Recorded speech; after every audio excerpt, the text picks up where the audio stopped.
with FDR at the White House in his Marine Corps uniform. FDR mixed him a martini, and he couldn't stand a martini. He said, "Lieutenant, you're as green as your Marine Corps uniform." He said, "You have to excuse me," and he went and threw up in the president's bathroom. Yeah, So, in fact, we mentioned that yesterday. We were talking about that. Yes. And he was with Fox Movie Tone News with Lowell Thomas, and in the South Pacific, he went around as the incognito lieutenant out of uniform to interview these soldiers. And everybody. An interesting thing too, Sal, is that whenever he was in the South Pacific, I understand that's when he and Dick Sinclair, for some reason or the other, crossed paths there. And he was to have been on the plane as Glenn Miller's announcer, but he was reassigned when that plane disappeared. And Bob Hope showed up there in the Solomons, and he landed, and there was supposed to be a big 21-gun salute, and George looked at Bob Hope and said, "Well, they missed you." Bob always brought that up. Every time I get email from the past listeners, and I've been flooded with them just recently, they always mention Doris Day. Yes. Doris Day, I guess that was his second love of his life. Absolutely. And the dear sweet animals and the creatures, and his last opinion was he wrote about the old people and the young people who needed to be cared for. It was May 8th of 07. And that was the 108. Yeah. One reporter's opinion. Newsmax.com carried his column.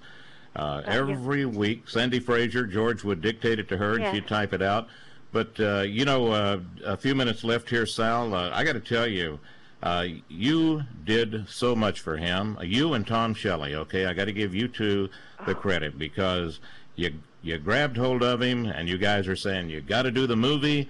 You go ahead and, they want to give you a walk on the, the Star Hollywood Walk of Fame, and the guy, like you say, would never take any money for any speeches. No. Just said, "No, I don't want to do it," and you guys twisted his arm, and thank goodness for that. Yes, thank heavens for that.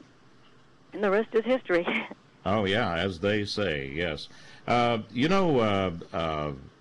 was looking at another thing here. Is it true that the Rose Parade, was it 1951 to 2000? Yes, it was 44 years. He only missed one when Kennedy was shot.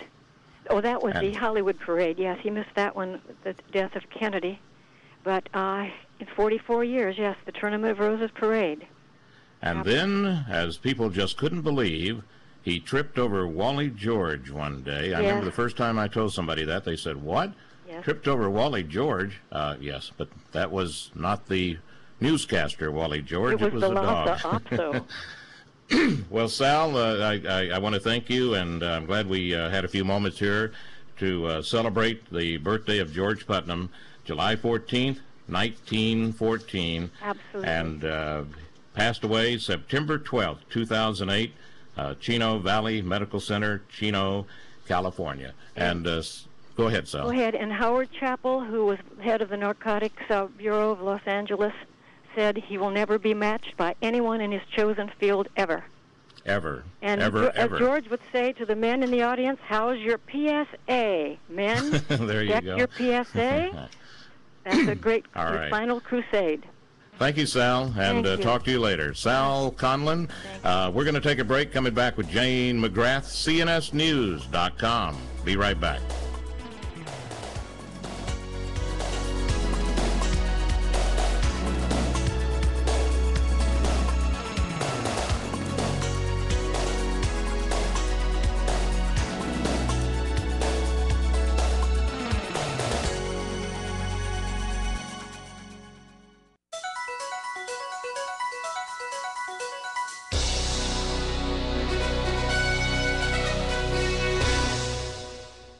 This is a